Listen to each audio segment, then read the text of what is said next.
Assalamu alaikum children. Welcome to the science class for the grade 4.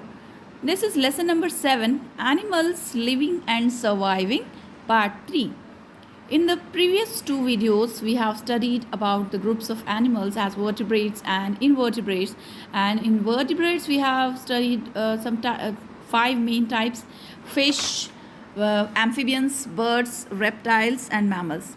And in invertebrates also we have seen like insects, cockroaches, earthworms, spiders, etc. And adaptations also we have seen. In the adaptation we have studied in detail adaptation by food habits. Okay, today in this video we shall be discussing about adaptation by movement and adaptation in the extreme climatic conditions. Okay, let's start. All animals need to move to find food and to protect themselves. Some animals, such as the deer and zebra, run on hard soil. They have developed hard ends on their feet called hooves. Here in this picture you can see at their foot there are special, on their feet there are some special structures, hooves. These animals run fast to escape from predators, okay, from the enemies or the animals which are coming for hunting them. Okay, so these are the special adaptation in them for the movement. Okay, here you can see the feet of lion. Animals such as tigers and lions have padded feet. They are called paws, P-A-W-S, paws. So why they are made in this way? So they can move closer to their prey without making any noise. See, these are the soft and puffy feet you can see here for the tiger and lion. They are called as paws. So these soft feet actually help them to catch their prey without making any sound, without making any noise. Animals that fly are called aerial animals. Animals that fly are called aerial animals. So which are the aerial animals? Birds, bats and some insects. Okay, such animals have wings to fly. So these insects and birds, they have wings to fly. The shape of their body helps them to cut through the air. So for the birds we have seen that boat shaped body help them to fly. So these wings are also, we can say, adaptation to fly in the air. Animals that spend most of their time on trees are called arboreal animals. See children, remember these important terms as we are saying. The animals which fly, they are called aerial animals, and the animals which most of the time they spend their time on the trees, so they are called arboreal animals. Animals which are found mostly on the trees, they are called arboreal animals. Animals such as monkeys, squirrels and garden lizards are arboreal animals. They have adapted themselves to move on trees. They have feet and claws to grip or hold the tree's branches. The monkey uses its long tail for balance and to swing from tree branches. You might have seen the monkeys swinging on the trees one by one. So they are arboreal animals. They use their tail, long tail, to hang on the branches, and they have some special claws and feet to grip and hold the branches. Okay, these are adaptations. Next we will see adaptation in the extreme climatic conditions. Surviving in extreme. So what is the meaning of extreme? Extreme means it can be very hot climatic condition or very cold climatic condition. So this condition is called extreme condition. Okay, polar region and deserts provide the toughest condition to survive in, as polar region is the coldest region and the deserts are the hottest regions on the earth. Okay, let us find out how some animals survive in these testing conditions. So in these extreme conditions also, some animals live there. Okay, in the deserts also some animals live, in the polar region also animals live. So how they can survive? Why can't other animals survive there? Why these animals only can survive there? Because they make some adaptations to survive in that region.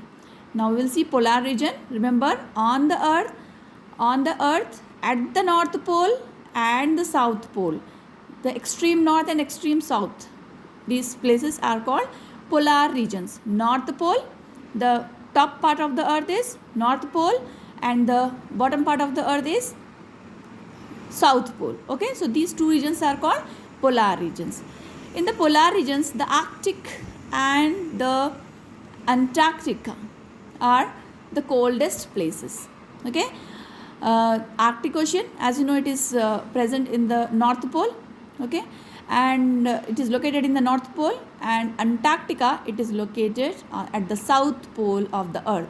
So these two places are the coldest places on the earth. Here life is not possible, extremely difficult it is. Polar bears inhabit the Arctic while penguins are found in the Antarctica. In the Arctic region, polar bears are found. Remember, in the Arctic means in the North Pole, polar bears are found, and in Antarctica, penguins are found. Okay, let us understand how they survive in such environments.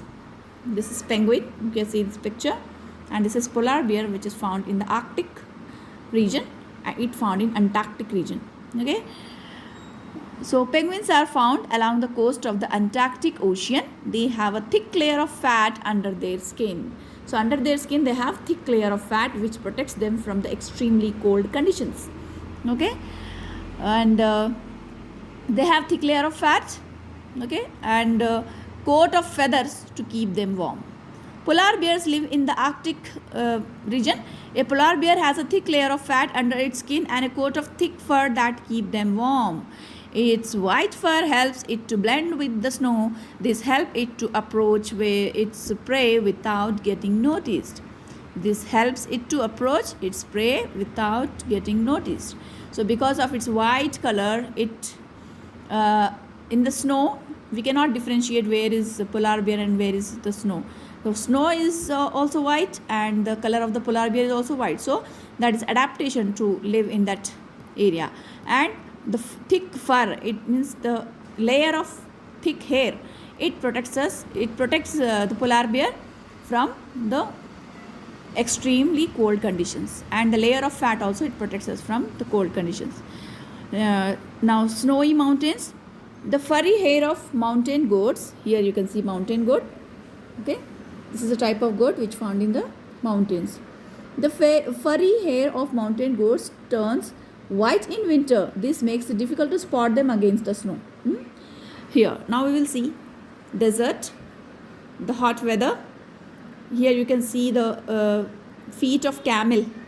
So can you see they are the padded feet.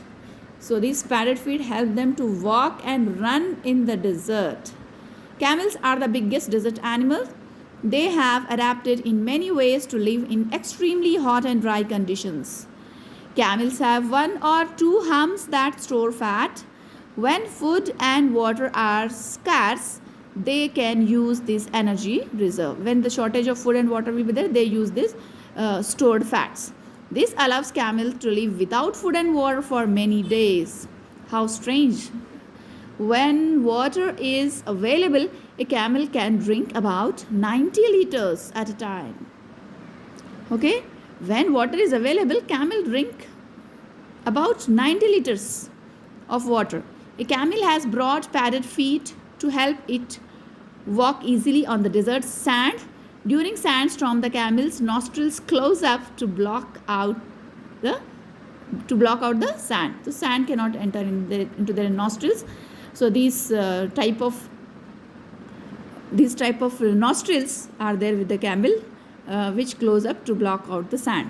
Okay, so did you understand the features which are present in the camel which allows him to survive in the hot deserts? And what are the features and adaptations we have seen in the polar bear and penguin? They help them to survive in the extremely cold conditions. Like polar bear, we have seen it lives in Arctic region, and penguins live in Antarctic region. Okay, and we have also seen mountain goat and the camels which live in the extremely hot weather. In the desert, one more animal you can see, desert lizard. Desert lizard. Desert animals also include many insects, spiders, lizards, and snakes. Many of these rest or take shelter under stones during the day. They come out only at night to feed. So, on the stones, they take shelter. Under the stones, also, they take rest to take shelter under stones during the day. So, in the nights, they come out mostly. So, their color also matches to that stones and the sand where they live. So, we cannot find them easily, they are not easily visible. Okay, so these are the adaptations in the extremely cold conditions and extremely hot conditions. Okay, children, and some more special adaptations like camouflage, hibernation, and migration that we will see in next video. That's it for today's video. Then take care of yourself. Allah Hafiz.